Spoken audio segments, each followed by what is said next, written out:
Je suis tombé sur son meilleur ami au magasin. C'est drôle, mon mari m'avait dit qu'il était en voyage avec toi. Brandon m'a regardé pendant une seconde et a dit, Joette. Je n'ai pas vu Steven depuis des semaines. J'ai souri. Puis je lui ai demandé s'il voulait prendre un café, mais j'anticipe. Mon nom est Joette Hunter. J'ai 34 ans et je travaille comme technicienne d'ascenseur ici au Colorado depuis 16 ans. C'est un travail stable, bien payé, et à 27 ans. Je m'étais acheté un modeste ranch de 3 chambres à Aurora. Puis j'ai rencontré Steven. Ce qui m'a attiré chez lui, ce n'était pas son charme, c'était son attention. Steven écoutait. Il se souvenait des choses. Il posait des questions sur mon travail parce qu'il se souciait vraiment des réponses.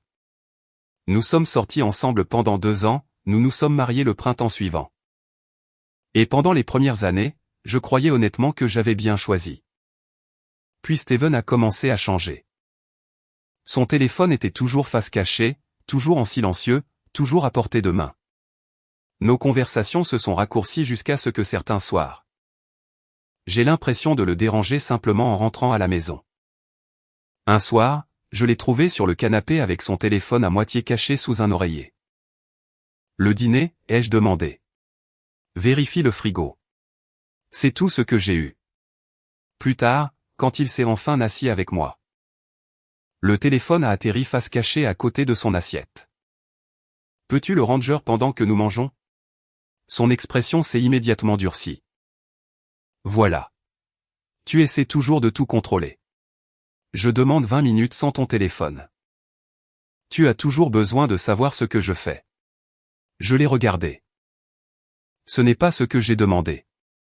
Il a repoussé sa chaise de la table. Tu es autoritaire. Au lieu de me disputer, j'ai pris mon assiette et je suis sorti. Steven m'a suivi jusqu'à l'embrasure de la porte. Alors maintenant tu boudes. Non. Alors qu'est-ce que tu fais? Je m'adapte. À quoi? J'ai levé les yeux vers lui. À la réalisation que je suis en compétition avec quelqu'un à l'intérieur de ton téléphone. Son visage s'est figé juste une seconde. Puis l'irritation est revenue. Tu rends ça bizarre. Non, ai-je dit, j'admets enfin que c'est bizarre. Plus tard cette nuit-là, allongé dans le noir à côté de moi, Steven l'a finalement dit. J'ai besoin d'espace. Nous sommes mariés. Je sais. J'ai juste besoin d'espace. Je ne me suis pas battu. Mais j'ai compris ce qui me dérangeait. Il voulait de la distance avec moi sans prendre de distance avec la stabilité que notre mariage lui offrait. La maison, les factures, la vie confortable. Moi en tant qu'infrastructure, pas moi en tant que personne. Le lendemain au travail, ma collègue Danielle a remarqué que quelque chose n'allait pas. Je lui ai donné la version courte. Elle a écouté, puis a dit, ne supplie pas. Ne menace pas, observe, documente, protège-toi. Puis décide. Cela m'est resté.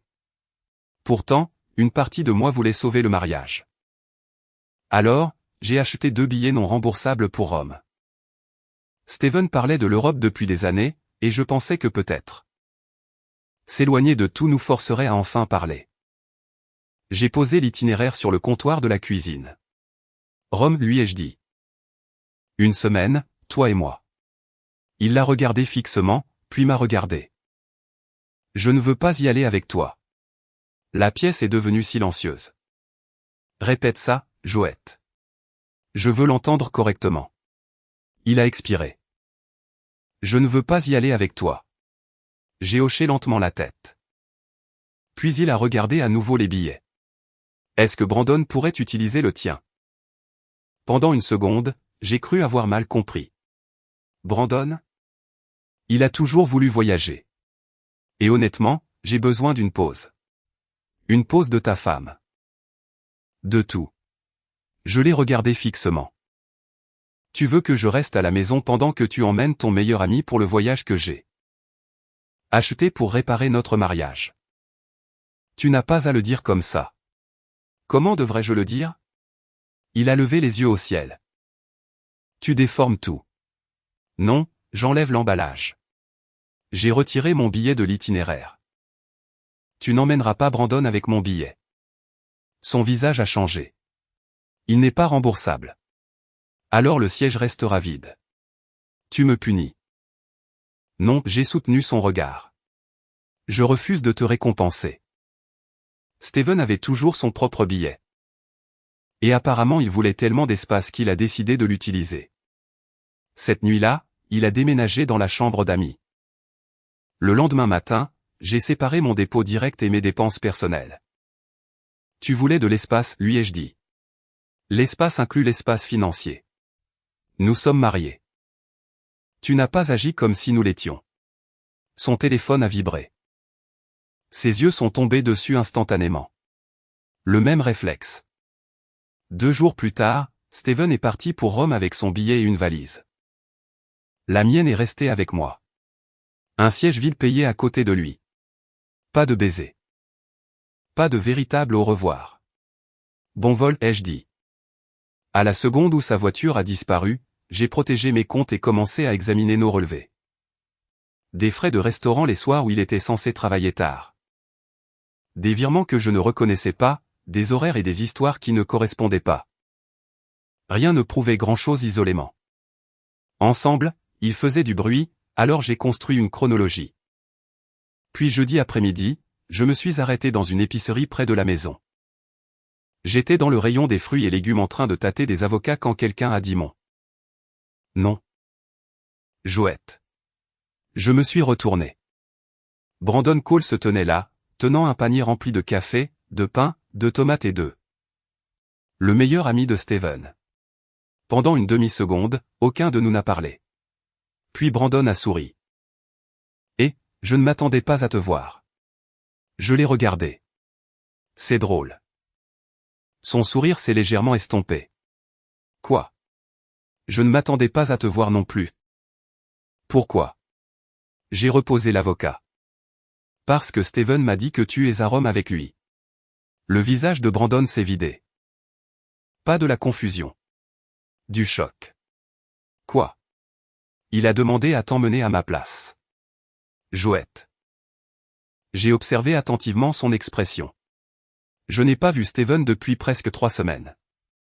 C'était là. Le son que chaque machine émet juste avant que la panne ne devienne enfin visible. Un claquement interne silencieux. J'ai gardé ma voix stable. Qu'est-ce qu'il t'a dit exactement? Brandon a regardé autour de lui dans l'allée, puis a baissé la voix. Il m'a posé des questions bizarres. Quel genre? Comme si tu m'appelais, ce que je dirais. Ou je te dirais que nous étions. Mon estomac s'est glacé. Montre-moi. Brandon n'a hésité qu'une seconde. Puis il a sorti son téléphone, a fait défiler et me l'a tendu. Un message de Steven. Si Joëtte demande, dis juste que nous visitons ce musée avec l'immense escalier. La réponse de Brandon. Pourquoi Joëtte me demanderait-elle quoi que ce soit? Steven, elle s'inquiète trop. Sois cool. Un autre. Si je t'envoie des photos, pourrais-tu en poster une? Brandon. Mec, qu'est-ce que tu fais? Steven. Rien. Laisse tomber. Brandon a dégluti. Je pensais que vous aviez des problèmes de couple. Je pensais qu'il était dramatique. J'ai continué à faire défiler. Puis j'ai vu une capture d'écran. Confirmation d'hôtel. Rome. 2 personnes. Steven Walker et en dessous, Kendra Shaw. Je ne connaissais pas encore ce nom. Brandon a regardé l'écran. Ce n'est pas toi. Non. Qui diable est Kendra? J'allais te le demander. Il a fait défiler plus loin. Il y avait une photo de la moquette de l'hôtel, 2 valises, une paire de chaussures de Steven. À côté d'elle, une paire de baskets blanches pour femme. Pas les miennes. Brandon m'a regardé. Joëtte. Je lui ai rendu son téléphone. Envoie-moi tout. Absolument tout. Absolument tout. Ses doigts ont bougé immédiatement. Une seconde plus tard, mon téléphone a vibré. Puis encore, et encore. Capture d'écran, photo, date, message. Brandon avait l'air furieux maintenant. Il essayait de m'utiliser comme alibi. Oui. Je n'ai jamais accepté ça. Je sais. Comment? Parce que les menteurs ont généralement besoin que d'autres personnes mentent. Tu continuais à poser des questions. Sa mâchoire s'est contractée. Il y a plus de messages. Je l'ai regardé. Combien de plus? Il a de nouveau déverrouillé son téléphone. Beaucoup. Les courses n'avaient plus d'importance.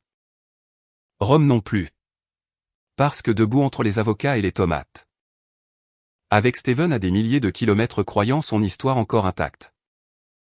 J'ai finalement compris quelque chose. Mon mari n'avait pas soudainement commencé à mentir. Il avait construit une version de la réalité autour de moi pendant des semaines. Et Brandon avait accidentellement gardé les plans. Le lendemain matin, j'ai retrouvé Brandon dans un restaurant près de l'autoroute. Il avait déjà son téléphone sur la table quand je suis arrivé. Commence par le début, ai-je dit. Brandon a expiré. Il y a environ un mois, Steven a commencé à parler de toi différemment. Comment? Il t'a qualifié de solide, de fiable, de prévisible. J'ai esquissé un sourire sans humour. Ça a l'air romantique. C'est le problème. Il parlait de toi comme si la stabilité était quelque chose qu'il possédait. Cela a fait mouche parce que c'était exactement ce que j'avais ressenti.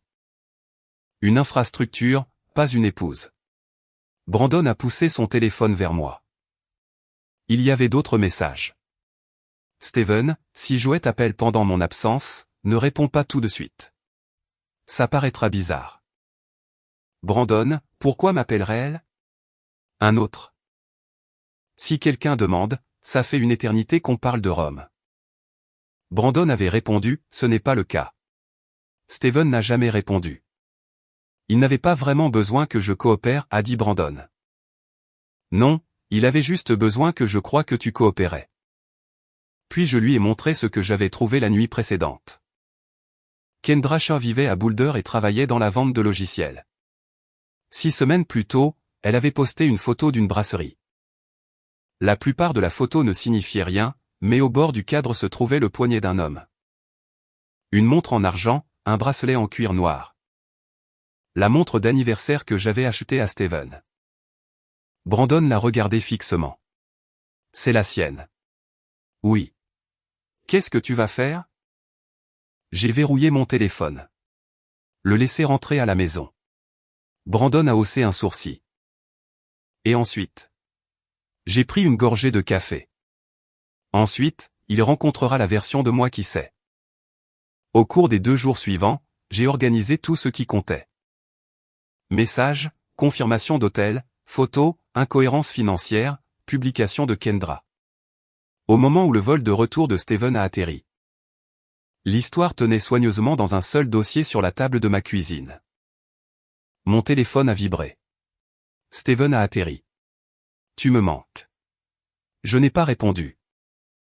1 heure plus tard, sa voiture s'est garée dans l'allée. Steven est entré, traînant sa valise, l'air reposé. Et, chérie. Il a brandi un petit sac de souvenirs. Je t'ai apporté quelque chose. Cuisine. Son sourire a vacillé. Quelle cuisine, Steven? Il m'a suivi. Le dossier attendait. Ses yeux sont allés directement dessus. Qu'est-ce que c'est? Assieds-toi. Joël, je viens de rentrer. Assieds-toi. Il l'a fait. Steven a essayé de sourire. Le voyage m'a fait du bien. J'ai beaucoup pensé à nous. J'ai ouvert le dossier, puis j'ai fait glisser la confirmation d'hôtel vers lui. Steven Walker. Kendra Shaw. Son visage a perdu ses couleurs. Silence. Puis, où as-tu eu ça? Mauvaise réponse. Pas qu'est-ce que c'est? Pas ce n'est pas réel. Où as-tu eu ça? Brandon. La tête de Steven s'est relevée d'un coup. Quoi? Je suis tombé sur lui à l'épicerie. Il est devenu immobile. Il n'était pas à Rome. Steven. Joël, laisse-moi t'expliquer. J'ai placé les messages du faux alibi à côté de la réservation. Puis la photographie, les chaussures de Steven, les baskets blanches de Kendra. Ses yeux se sont déplacés sur l'épreuve. Ce n'est pas ce que tu penses. Alors dis-moi ce que c'est. Kendra est une amie. Une amie qui partage ta réservation d'hôtel. Ce n'était pas censé. Il s'est arrêté. J'ai remarqué. Steven s'est frotté le front. J'étais confus. Les choses entre nous sont devenues étouffantes. La confusion ne réserve pas d'hôtel. Il a détourné le regard. Et la pression n'a pas besoin d'un faux alibi. Sa mâchoire s'est crispée. Puis il a dit, il ne s'est rien passé avec elle. Je l'ai regardé fixement. Je n'ai jamais demandé s'il s'était passé quelque chose entre vous. Silence. Son visage a immédiatement changé. C'est évidemment ce que tu insinues. Non, tu l'as proposé de toi-même. Il s'est levé. C'est insensé. Appelle Kendra. Il s'est figé. Quoi? Appelle-la. Pourquoi? Mets-la sur haut-parleur. Dis-lui que ta femme veut comprendre votre amitié. Steven m'a regardé fixement. 5 secondes. 10. Son téléphone est resté dans sa poche. J'ai hoché la tête. Exactement. Il s'est rassis. Le combat semblait l'avoir quitté. Je ne voulais pas perdre notre vie. C'était ça. Pas moi. Notre vie. J'ai regardé autour de moi dans la cuisine, la maison que j'avais achetée. La stabilité que j'avais construite. Tu ne voulais pas me perdre, ai-je dit. Tu voulais garder l'accès à la vie que je rendais plus facile. Ce n'est pas juste. Ça n'a plus besoin d'être juste. J'ai sorti les papiers de séparation du dossier. Son visage s'est effondré. Tu es sérieuse? Oui. Tu as préparé ça pendant mon absence. Tu as préparé ta trahison pendant que j'étais à la maison. Joëtte, s'il te plaît. Je vais arrêter de parler à Kendra. Appelle-la. Encore le silence. J'ai poussé les papiers plus près. C'est fini. Son expression est passée de la panique à la colère. Alors, tu jettes notre mariage? Non. J'ai fermé le dossier. Tu l'as déjà traité comme quelque chose de jetable. Je refuse simplement de fouiller dans les ordures. Il a attrapé sa valise et est monté. La porte de la chambre d'amis a claqué. Je ne l'ai pas suivi. Le lendemain après-midi, Steven est venu sur mon lieu de travail. Nous modernisions un vieil ascenseur de fret à Highlands Ranch quand mon contremaître m'a appelé. Joëtte, tu as de la visite. Steven se tenait au-delà de la barrière de sécurité. Nous devons parler. Pas ici. Tu ne me réponds pas. Alors par email. Son visage a rougi. Je suis ton mari, actuellement. Mon contremaître s'est avancé. Monsieur, vous ne pouvez pas être dans la zone de travail. Steven l'a ignoré. Joëtte, tu vas vraiment faire ça devant tout le monde. C'est toi qui es venu ici, Steven. Sa voix a baissé. Tu m'humilies. J'ai secoué la tête.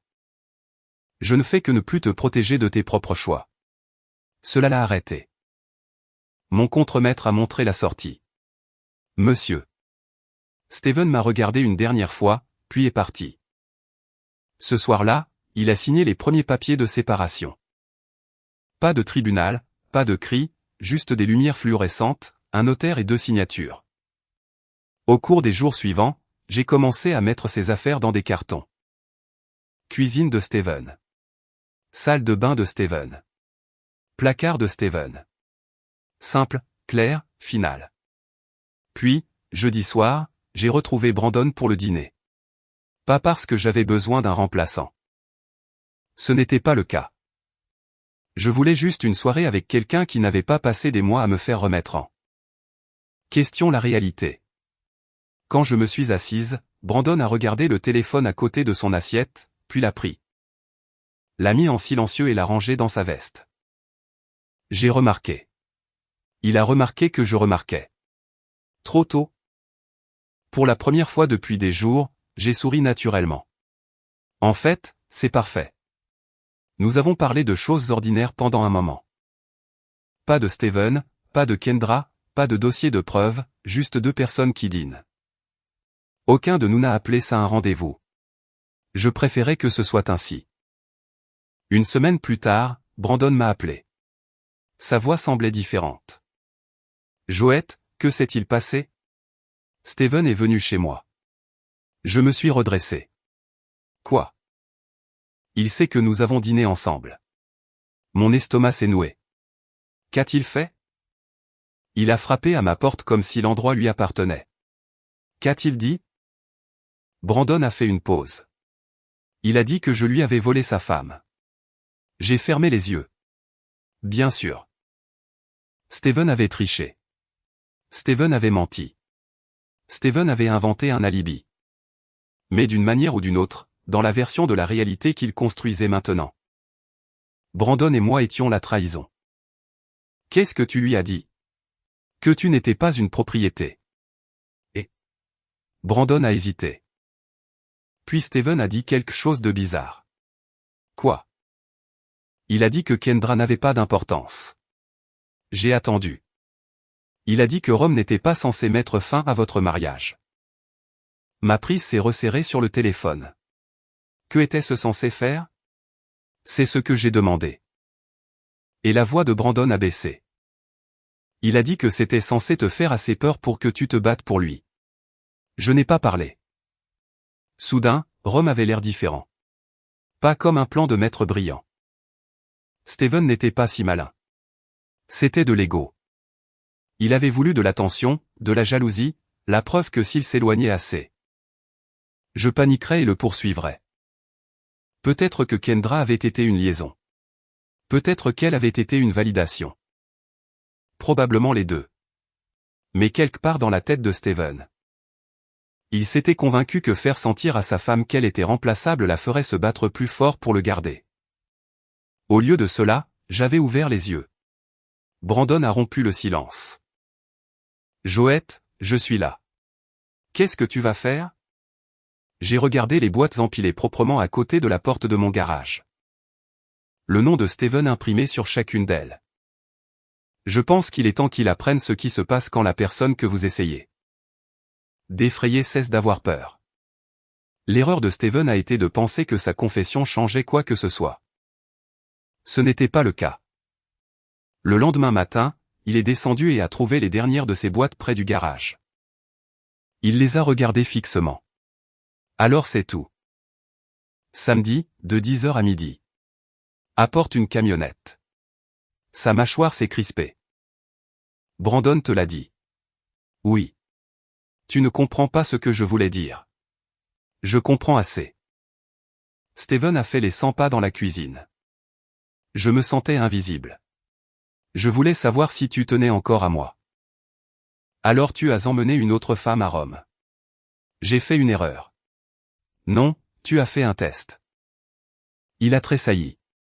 Tu me voulais assez peu sûr de moi pour rivaliser pour mon propre mari. Ce n'est pas ce que je. Si. Et le pire, c'est que tu pensais que je le ferais. Son visage s'est durci. Tu agis comme si tu n'avais jamais rien fait de mal. Si. Cela l'a surpris. J'ai ignoré des choses que j'aurais dû affronter plus tôt. J'ai confondu la patience avec la confiance. J'ai continué à essayer de réparer quelque chose pendant que tu l'endommageais. Délibérément. Steven a détourné le regard. Mais je corrige cela maintenant. Sa voix s'est adoucie. Nous avions une vie, Joette. Oui. Est-ce que ça ne veut rien dire? Ça veut dire que je ne perdrai pas une autre année à prétendre que l'ancienne version de nous existe encore. Il n'avait pas de réponse. Samedi matin, Steven est arrivé avec une camionnette de location. Tout attendait dans le garage. Il a chargé les boîtes lentement, me regardant de temps en temps comme s'il s'attendait à ce que je l'arrête. Je ne l'ai pas fait.